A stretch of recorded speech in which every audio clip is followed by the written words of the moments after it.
They found Duke Henry's body 3 days after the massacre. His mother couldn't recognize his face. The Mongol arrows had destroyed it beyond recognition. She had to identify her son by counting his toes. 6 toes on the left foot. That's how one of Europe's greatest armies was reduced to a mother searching through corpses, counting deformed toes to find her dead child. This is the story of how 20,000 Mongol warriors annihilated 40,000 of Europe's finest knights in 72 hours and nearly conquered all of Western civilization. April 9th, 1241, Legnica, Poland. The smoke cleared just enough for the Teutonic Knight to see what surrounded him. Bodies, mountains of bodies. His brothers in arms, the finest warriors Christianity had ever produced, scattered across the field like broken toys. Some were still moving, crawling, begging for water, for mercy, for death. The Mongols gave them the last one. He heard screaming in Polish, but the words made no sense. Run, the voices said. All is lost. But those weren't Polish soldiers screaming. Those were Mongols who had learned Polish specifically for this moment, specifically to create this chaos, specifically to engineer this slaughter. The knight realized in his final moments that they hadn't just been defeated in battle, they had been played. Every move they made had been anticipated. Every charge had been a trap. Every retreat had been calculated. They weren't fighting soldiers. They were fighting a machine that had spent 200 years perfecting the art of human extermination. Let me take you back to when Europe still believed it was invincible. Spring, 1241. The word traveled faster than the Mongols themselves. Entire cities in the east had been erased, not conquered, erased. Kiev, the jewel of the Slavic world, once home to 50,000 souls, now held only ashes and bones. The survivors told stories that sounded like nightmares. Horsemen who could shoot arrows backwards while retreating at full gallop. Warriors who survived on blood and milk for weeks without rest. An army that moved like water, flowing around resistance, drowning anything that stood against it. Duke Henry II of Silesia didn't believe in nightmares. He believed in steel, in training, in the power of armored cavalry that had dominated European warfare for centuries. He believed in God. He sent messengers across Poland, Germany, and Moravia. Come, he said, come and we will crush these eastern devils. Send your finest knights. Send your holiest warriors. We will show them what happens when you threaten Christendom. And they came. Oh, how they came. The Knights Templar, legendary warrior monks who had fought in the blood-soaked deserts of the Holy Land, marched north with their red crosses gleaming. The Teutonic Knights, fresh from their brutal campaigns against pagans in the Baltic, brought their black crosses and their reputation for absolute ruthlessness. Polish nobles, German princes, Moravian lords, each brought their household knights, their retinues, their finest war horses, even gold miners from the Silesian mountains, men who had never held a sword in their lives, volunteered to defend their homeland. Contemporary chronicles, written by terrified monks, claimed 100,000 men gathered to face the Mongol threat. They were wrong. They always exaggerated, either from hope or fear. Modern historians studying logistics and population records suggest the real number was closer to 30 to 40,000. Still, that's an enormous army for medieval Europe. William the Conqueror had taken all of England with maybe 10,000 men. Richard the Lionheart's entire Third Crusade fielded perhaps 30,000 warriors at its peak. This was one of the largest Christian armies ever assembled in Eastern Europe. Against them stood approximately 20,000 Mongols, two Tumans, as they called their units, of 10,000. Under the command of Baidar and Kadan, both grandsons of Genghis Khan himself, raised from birth in the tradition of conquest. The Europeans had numerical superiority. They had heavier armor, forged in the finest workshops of Europe. They had the blessing of the Pope. They had God on their side. They had everything except understanding.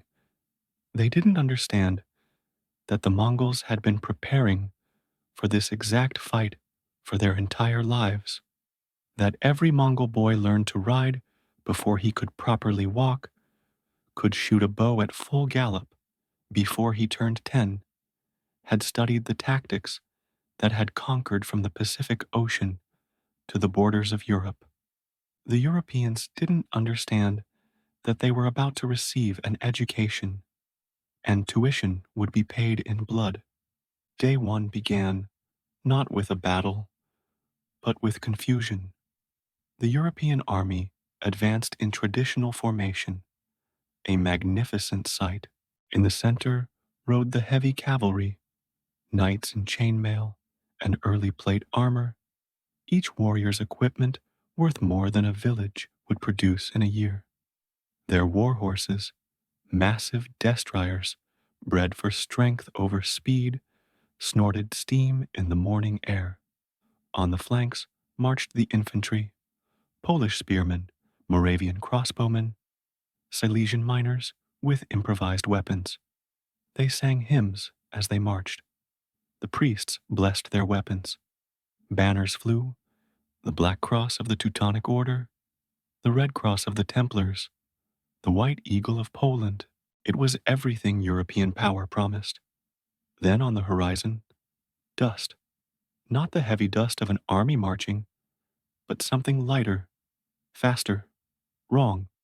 The first Mongol riders appeared like ghosts. Light cavalry on small horses that looked like ponies compared to the European war horses. The knights laughed. These were the terrifying Mongols? These small men on their pathetic horses? This would be over by noon. The Mongol riders came close, but not too close. They stopped at a distance that confused the Europeans. Then arrows began to fall from the sky. Not the arrows they were used to. These came from composite bows, made from horn, sinew, and wood, capable of accurately striking at 350 meters, far beyond the range of European crossbows or longbows. The Mongol riders fired, then wheeled their horses and retreated. Cowards, the Polish knights shouted. They run like women, like rabbits. But running was exactly what the Mongols wanted. This wasn't cowardice. This was doctrine, refined over decades of conquest. For 6 hours, wave after wave of horse archers harassed the European lines. They would ride in, fire, retreat before the heavy cavalry could respond. Each Mongol carried 60 arrows. 20,000 men times 60 arrows equals 1.2 million projectiles. The mathematics of death. The Europeans raised their shields and endured, but the psychological effect was devastating. Knights trained for glorious charges, for the clash of steel on steel, for honorable single combat. Instead, they stood like targets, while enemies they couldn't reach slowly bled them. Horses screamed as arrows found gaps in armor. Men cursed as shafts penetrated mail at the joints. The infantry, with less armor, suffered worse. Duke Henry ordered his crossbowmen to respond, but it was futile. By the time they cranked their crossbows for a shot, the Mongols were gone. The Templars demanded permission to charge. Henry refused. He knew that's what the Mongols wanted, to draw his forces out and destroy them. piece by piece, but holding formation while being slowly shot to pieces destroyed morale faster than any charge could. As sunset came on that first day, the true horror became clear. This would not be a glorious battle. This would be slaughter. By nightfall, hundreds of Europeans were dead or wounded. Men with arrows in their shoulders, legs, faces. Horses had to be put down, their screaming filling the camp. The Mongols had lost perhaps a dozen men. They made camp just out of sight. All night, Mongol drummers beat their war drums, keeping the Europeans awake, fraying nerves, preparing them for day two. Dawn came blood red. The European army, exhausted from a sleepless night, formed ranks again. Many wounded had died during the night. Morale was cracking. Arguments broke out between Polish nobles and Templar commanders. The Teutonic Knights demanded an immediate charge. Duke Mishko of Opole threatened to withdraw if they continued to be slaughtered like cattle. Henry knew he had to act. When Mongol riders appeared again, using the same harassment tactics, he made a fateful decision.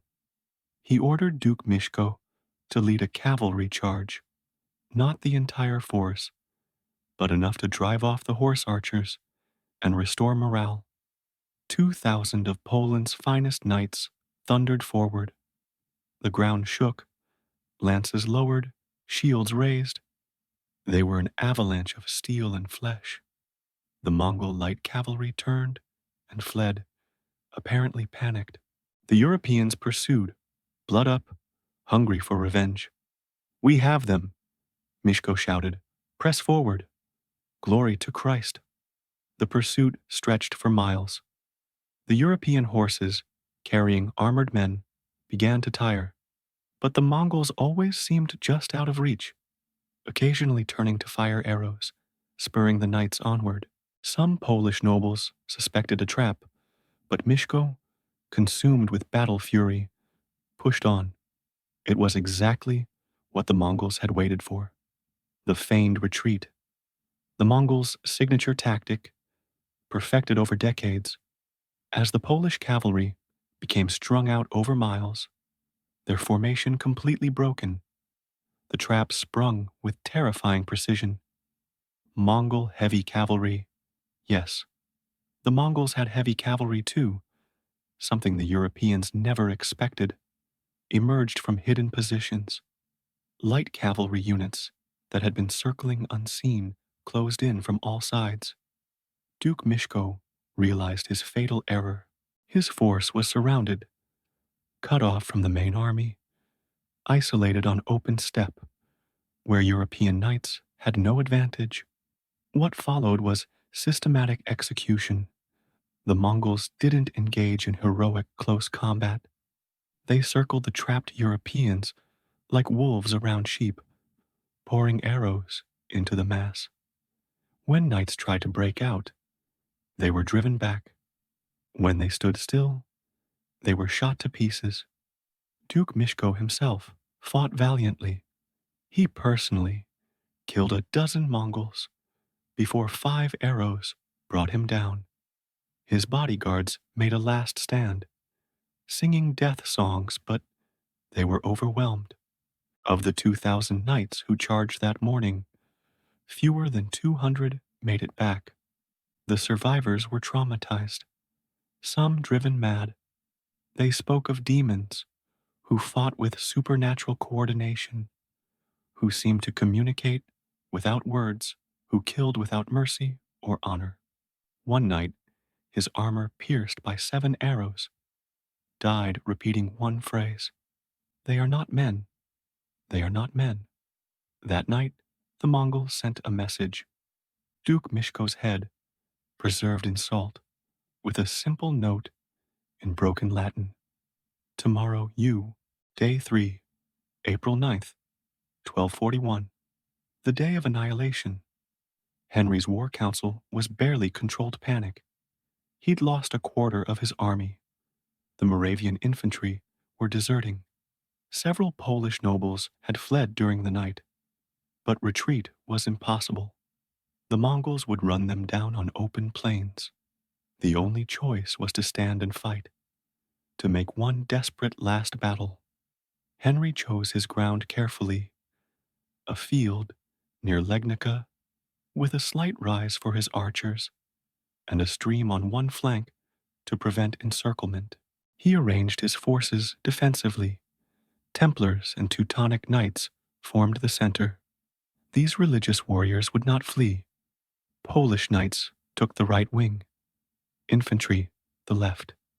Henry commanded the reserve. As morning mist cleared, the Mongols appeared.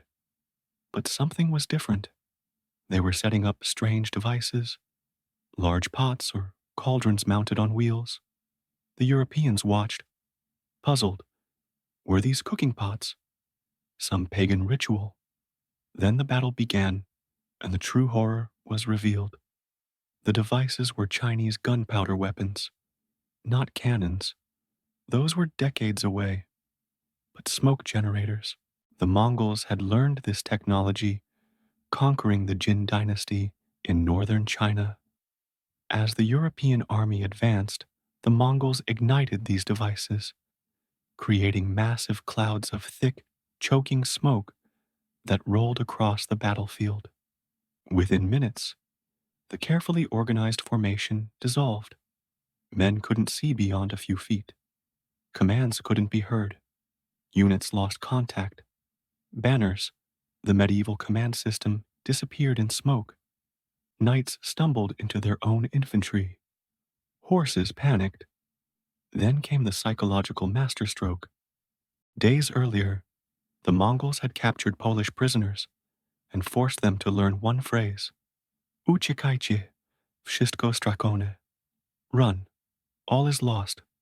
Now, in the smoke and confusion, Mongol warriors shouted these words across the battlefield. Polish soldiers, unable to see, hearing what sounded like Polish voices, believed their own commanders were ordering retreat. Panic spread like plague. Men began to run, colliding with others, trying to hold formation.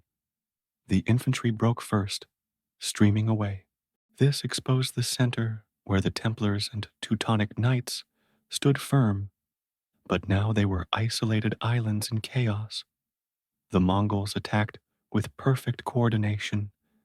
How they maintained cohesion in the smoke remains mysterious.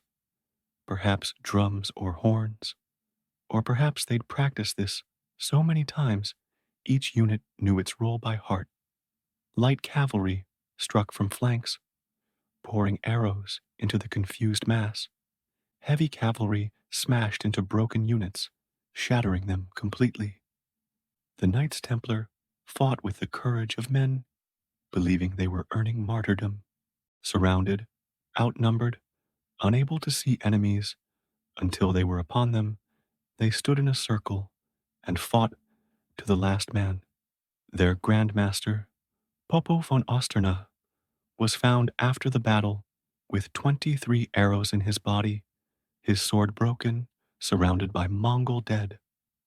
The Teutonic Knights attempted to cut their way out, forming a wedge and charging blindly through smoke. They actually broke through Mongol lines, only to find themselves in open country with cavalry in pursuit. They were run down, one by one, their heavy armor becoming death traps as exhausted horses collapsed. Duke Henry, seeing his army disintegrating, made the fatal decision to rally his forces. He rode forward with his banner, trying to create a rallying point. For a moment, it worked. Polish knights began converging. Then a Mongol arrow, fired by an unknown archer, struck him in the armpit where armor plates joined. He swayed, but stayed mounted, trying to continue. His bodyguards closed around him, attempting escape, but the Mongols had marked him as commander. They concentrated their entire force on this small group. Henry's guards died, one by one. Finally, Henry himself, weakened by blood loss, fell from his horse. Seeing their duke fall, the last organized resistance collapsed. It became a rout, then slaughter. The Mongols pursued fleeing Europeans for miles, cutting them down. Armored knights threw away armor to run faster. Proud nobles begged for mercy in languages the Mongols didn't understand or chose not to understand. Duke Henry, still alive but mortally wounded, was captured. The Mongol commanders, following tradition of honoring brave enemies, offered him quick death. He refused, saying he would die as he had lived, as a Christian knight. The Mongols obliged. His head was cut off and placed on a spear, paraded around Legnica as proof of victory. His mother, searching the battlefield days later, could only identify his body by his polydactyly, 6 toes on his left foot. By noon, it was over. The Mongols, following custom, cut off the right ear of each slain enemy to count the dead. They filled 9 large leather sacks. Contemporary accounts claim 10 to 25,000 European dead, virtually the entire nobility of Silesia eliminated. The Templars and Teutonic Knights lost so many brothers it took a generation to rebuild. Entire family lines that had ruled for centuries were extinguished in one morning. Mongol casualties. Modern historians estimate less than 700 men. The battlefield was vision of hell. Bodies lay so thick you could walk hundreds of yards without touching ground. Carrion birds circled in clouds blocking the sun. The stench could be smelled for miles. Peasants would find bones in their fields for decades. In just 3 days, a smaller Mongol force had completely annihilated one of the largest European armies ever assembled. But Legnica was more than military defeat. It was psychological catastrophe that shattered European confidence and changed history's course. News spread across Europe like wildfire. In Paris, King Louis immediately began strengthening walls. In Rome, Pope Gregory called for a new crusade, not to the Holy Land, but to defend Europe from these devil horsemen. The Holy Roman Emperor, locked in conflict with the Pope, suddenly found both sides willing to discuss peace. Letters from this period reveal the depth of terror. One German chronicler wrote, "The Mongols are punishment of God for our sins. They fight not as men fight with honor and courage, but as demons fight with cunning and cruelty. Our knights, the finest warriors in Christendom, were as children before them." The Mongols had demonstrated that the entire basis of European feudal military power, the mounted knight, was obsolete against a disciplined, tactically superior force. The elaborate codes of chivalry, individual heroism, honor-based combat meant nothing against an enemy who fought to win by any means necessary. Fortunately for Europe, salvation came from unexpected source. December 1241, 8 months after Legnica, the great Khan Ogedei died in Mongolia. Some say he drank himself to death. Others whisper poison. By Mongol law, all royal family members had to return to Mongolia to elect a new great Khan. Batu Khan, frustrated but obedient to tradition, withdrew his armies from Europe. The Mongols would never penetrate this far west again. Political struggles, vast distances, and eventual empire fragmentation meant the threat gradually receded. But the lesson had been burned into European consciousness with fire and blood. Legnica forced revolution in European military thinking. Within a generation, European armies began adopting combined arms tactics, improving archery, developing early gunpowder weapons. The age of the mounted knight's absolute supremacy was beginning its long, slow end. professional armies would gradually replace feudal levies. Tactics and discipline became more important than individual valor.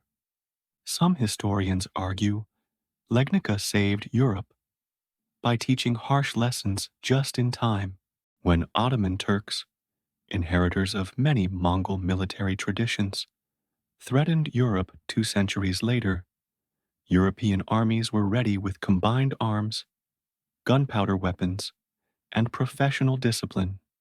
The Europe that faced the Ottomans was not the Europe that faced the Mongols.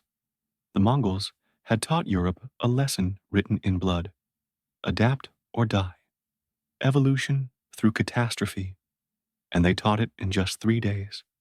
Today, Legnica is remembered differently by different nations. In Poland, it's national tragedy, but also source of pride. Their ancestors stood against impossible odds to defend Europe. In Mongolia, it's celebrated as one of the greatest tactical victories in military history. In military academies worldwide, it's studied as perfect example of how superior tactics and discipline can overcome numerical superiority and technological advantages. The battlefield itself is now peaceful farmland.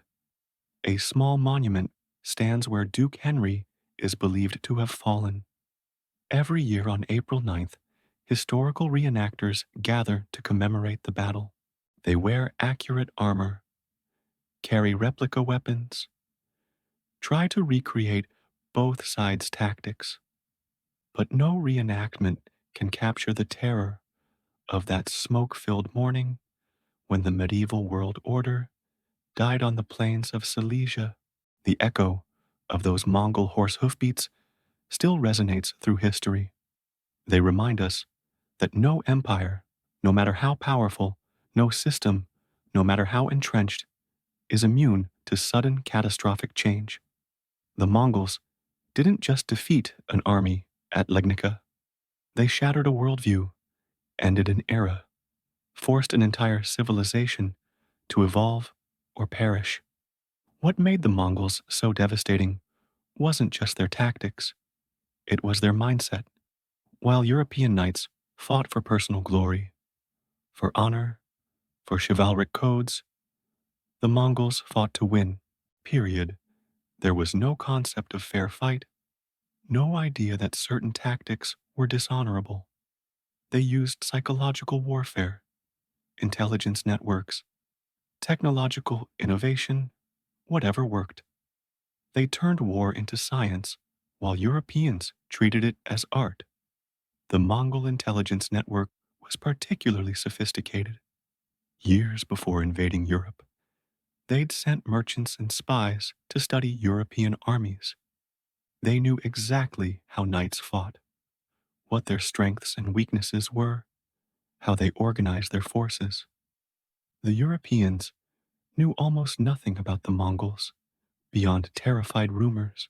Information asymmetry is force multiplier, and the Mongols exploited it perfectly. The use of smoke at Legnica demonstrates this scientific approach to warfare. The Europeans had never encountered anything like it. Their entire command and control system depended on visual signals, banners, seeing unit positions. The Mongols understood this and specifically targeted it. Once the Europeans couldn't see, their superior numbers became liability. Confused friendly forces collided with each other. Commands couldn't be transmitted. It was brilliant, ruthless, and utterly effective. The feigned retreat tactic deserves special attention because it represents everything that made Mongol warfare so deadly. It required incredible discipline. Imagine being a Mongol light cavalry warrior, turning your back on charging enemy knights, any of whom could kill you with single lance thrust, and maintaining formation while retreating at high speed. One mistake, one moment of actual panic, and the tactic fails. But the Mongols had practiced this maneuver thousands of times. They trusted their commanders absolutely.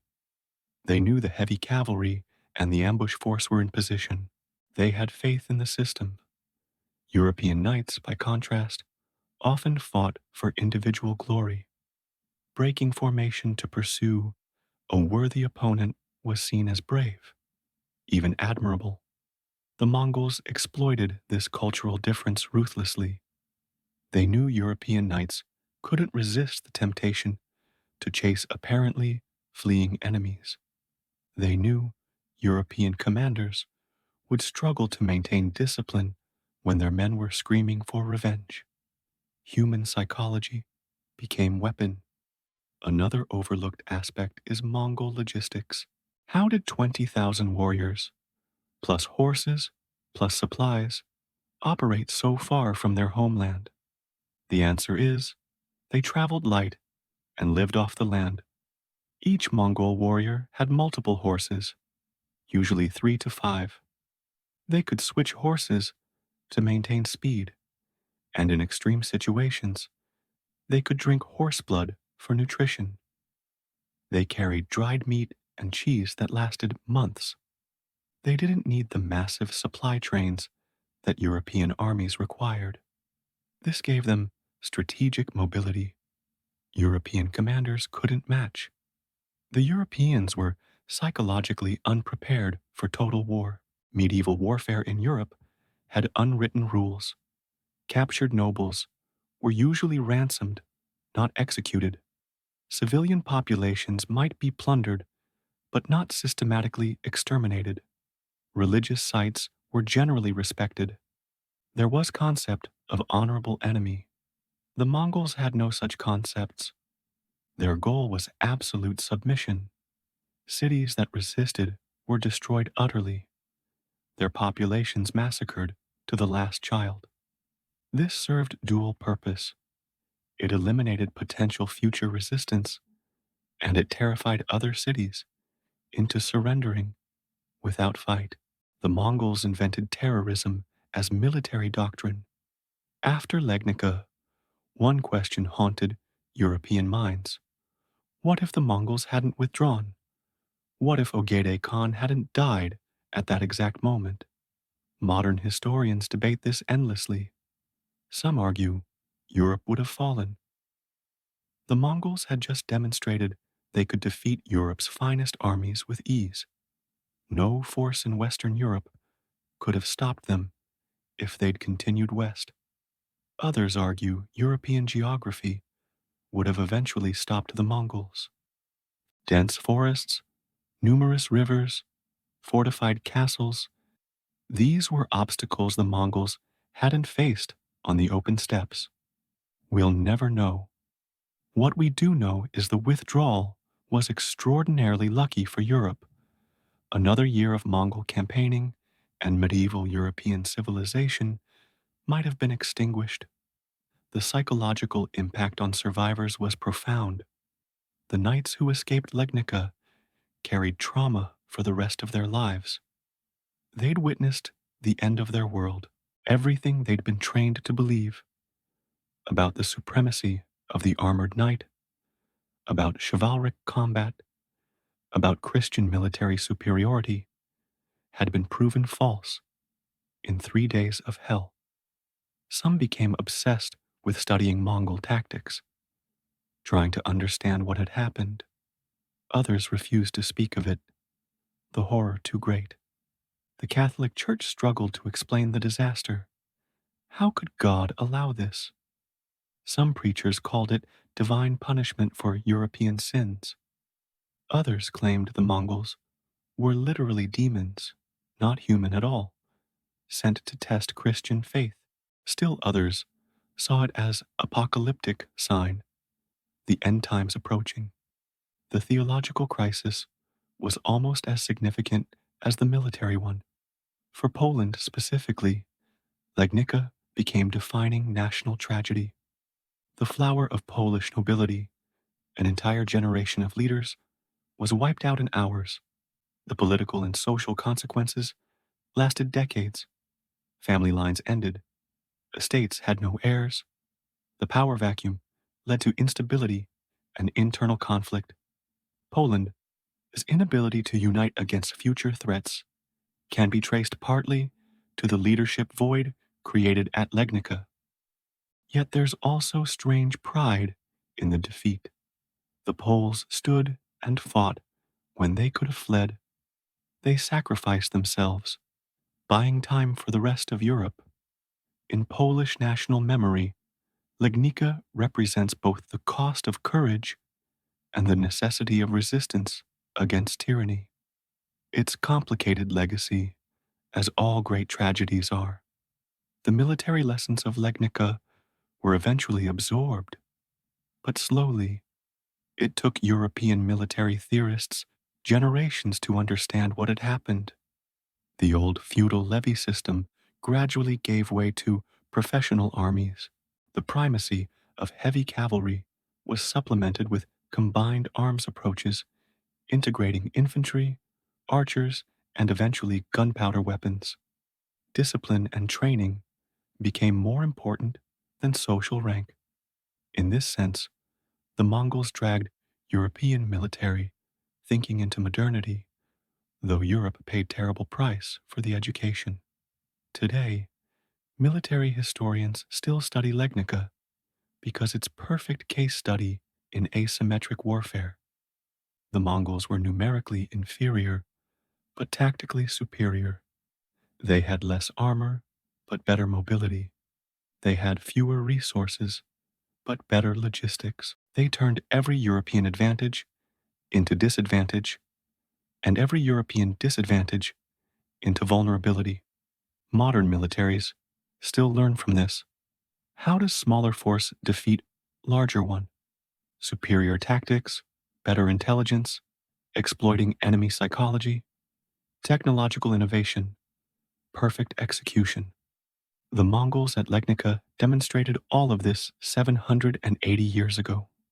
If there's one lesson from Legnica that transcends military history, it's this: never assume your way is the only way. The Europeans assumed their system of warfare was inherently superior. They'd defeated every enemy they'd faced for centuries. They had the best armor, the best horses, the blessing of God. They were wrong, and their assumption cost 40,000 lives. The Mongols didn't assume anything. They studied their enemy, adapted their tactics, and executed flawlessly. Hubris versus humility, tradition versus innovation, rigidity versus adaptability. Legnica teaches us which side wins. In the end, those 9 sacks of ears tell the story, not the chronicles written by monks, not the legends passed down through generations, not the monuments erected centuries later. 9 sacks filled with human ears, each one representing a life ended, a family destroyed, a future erased. That's the reality of Legnica. That's the cost of underestimating your enemy. That's what happens when the unstoppable force finally meets an object that knows how to move. The Mongols didn't just win a battle in April of 1241. They rewrote the rules of warfare. They ended an era. They proved that numbers, armor, and faith mean nothing against superior tactics and absolute discipline. They taught Europe that adaptation is survival and pride is death. And they did it all in 72 hours. 3 days that shattered a civilization's confidence and forced it to evolve or perish. 3 days when the medieval world ended and the modern world began, written in blood on the fields of Legnica. Duke Henry's mother found her son by counting his toes. That image should haunt us. The most powerful men in Europe, the greatest warriors Christianity could produce, reduced to mangled corpses identified by deformities. That's the final lesson of Legnica. It doesn't matter how powerful you think you are, how superior your system, how blessed your cause. When the storm comes, when the real test arrives, none of that matters. Only one thing matters. Can you adapt? The Europeans at Legnica couldn't, and 40,000 of them died because of it.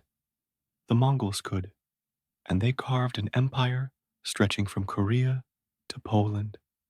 Evolution through annihilation, progress through catastrophe, survival of not the strongest, but the most adaptable. That's the true story of how the Mongols destroyed Europe's greatest army in just 3 days. Not through magic or demons or divine punishment, but through superior tactics, better preparation, and absolute ruthless efficiency. They didn't fight fair. They fought to win, and in war, that's all that matters.